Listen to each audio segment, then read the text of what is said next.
Hello বন্ধুরা, আজকে আমি বানাবো বেলের শরবত। সেজন্য আমি একটা বেল নিয়েছি। তারপর গ্যাসের মধ্যে আমি বেলটা পুড়িয়ে নেব ফ্লেভারের জন্য। আমি এই দুধটাকে গরম করে নিয়েছি, এবার ঠান্ডা হতে দেব।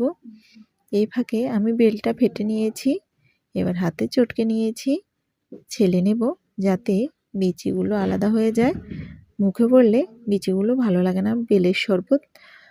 তারপর এবার আমি পরিমাণ মতো চিনি দেব।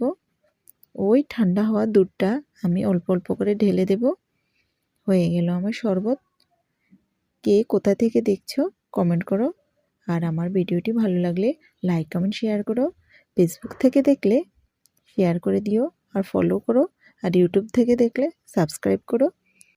কথা বলতে বলতে আমার শরবতটা রেডি হয়ে গেল। আগে মেয়েদেরকে দিয়ে আসি, তারপর পরে আমি খাবো। টাটা বন্ধুরা, ভালো থাকো।